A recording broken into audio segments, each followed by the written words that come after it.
दोस्तों, धार्मिक मान्यताओं के अनुसार नियमित रूप से तुलसी पूजन करने से घर में मां लक्ष्मी की कृपा बनी रहती है। लेकिन तुलसी पूजा को करते समय नियमों को ध्यान में रखना बहुत आवश्यक होता है। माना जाता है कि यदि आप गलत तरह से पूजन करते हैं या पूजा करते समय कुछ गलतियां करते हैं, तो आपको धन हानि का सामना करना पड़ सकता है। यहाँ जानिए तुलसी पूजन के नियम और विधि। लेकिन उससे पहले दोस्तों, स्वागत है आपका हमारे चैनल में। अगर आप भी भोलेनाथ के भक्त हैं, तो हमारी वीडियो लाइक करें और चैनल को सब्सक्राइब जरूर करें और कमेंट में हर हर महादेव जरूर लिखें। चलिए वीडियो शुरू करते हैं। दोस्तों, जहां आयुर्वेद में तुलसी को बेहद लाभप्रद माना जाता है, तो वहीं हिंदू धर्म में तुलसी को बहुत ही पवित्र व पूजनीय माना जाता है।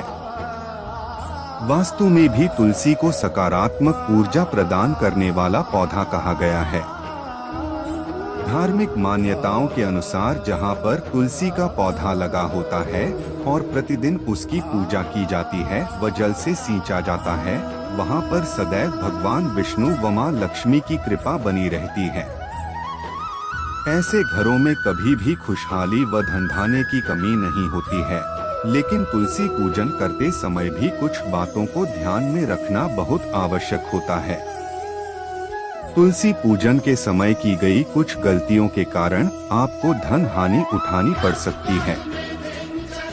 यदि आप प्रतिदिन तुलसी पूजन करते हैं और जल चढ़ाते हैं, तो इस बात का ध्यान रखें कि रविवार के दिन तुलसी में जल नहीं चढ़ाना चाहिए।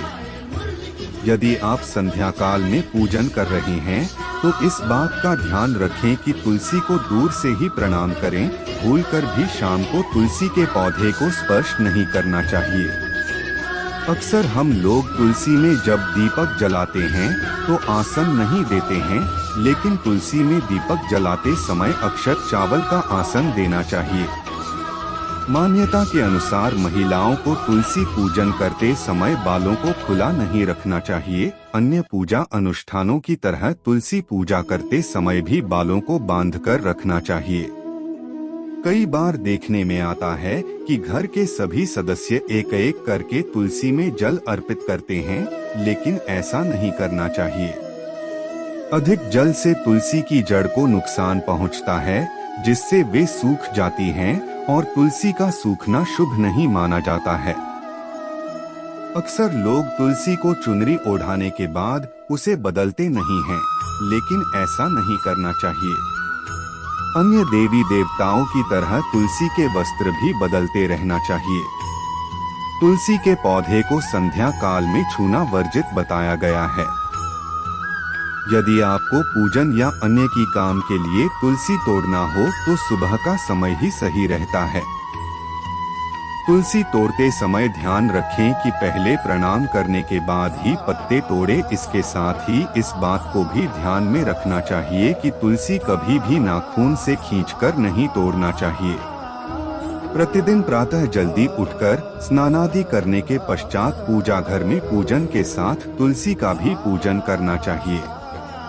तुलसी के नीचे हमेशा गाय के शुद्ध घी का दीपक प्रज्वलित करना चाहिए। इसी के साथ नियमित रूप से संध्या के समय भी तुलसी में दीपक जरूर जलाना चाहिए। तुलसी में दीपक जलाने के साथ ही तुलसी में जल अर्पित करके परिक्रमा अवश्य करनी चाहिए। तुलसी का पौधा गुरुवार के दिन लगाना चाहिए। इसी के साथ कार्तिक का महीना तुलसी लगाने के लिए बेहद शुभ माना गया है। शरद पूर्णिमा से कार्तिक मास आरंभ हो जाएगा। यह पूरा माह तुलसी नियमित रूप से तुलसी पूजा के लिए बेहद ही शुभ होता है। अगर आप गुरुवार का व्रत कर रहे हैं, तो तुलसी पूजा करते समय ध्यान रखें कि पूजा के दौरान पीले रंग के वस्त्र धारण करें। इससे आपकी हर मनोकामना पूर्ण होगी। गुरुवार के दिन व्रत करने वाली महिलाओं को बाल नहीं धोने चाहिए और ना ही साबुन का इस्तेमाल करना चाहिए। इस दिन केले के पेड़ में जल चढ़ाने से आर्थिक तंगी दूर होती है और धनधान्य का लाभ होता है। शास्त्रों में बताया गया है कि एकादशी तिथि पर और खासकर देवउठनी एकादशी के दिन तुलसी के पौधे में जल अर्पित नहीं करना चाहिए। इस दिन भी माता तुलसी भगवान विष्णु के लिए निर्जला उपवास रखती हैं। इस बात का भी ध्यान रखें कि आप एकादशी तिथि के दिन तुलसी के पत्ते ना तोड़ें।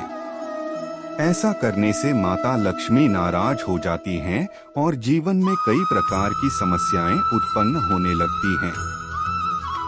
माना यह भी जाता है कि लगातार इस गलती को करने से तुलसी का पौधा सूख जाता है, जो व्यक्ति के लिए शुभ संकेत नहीं है। जो लोग तुलसी माता की पूजा करते हैं, उनके सवाल होता है कि क्या माँ तुलसी की पूजा करने के दौरान हम उन्हें सिंदूर लगा सकते हैं या फिर नहीं। हम आपकी जानकारी के लिए बता दें कि हमारे हिंदू धर्म में शास्त्र नियम के अनुसार माता तुलसी को लगाने का प्रावधान है और आप जब भी उनकी पूजा करो आप उन्हें सिंदूर लगा सकते हो। अगर आपने भी वीडियो यहाँ तक देख ली है तो हमारी वीडियो को लाइक जरूर करें और चैनल को भी सब्सक्राइब जरूर करें और कमेंट में हर हर महादेव जरूर लिखें। धन्यवाद।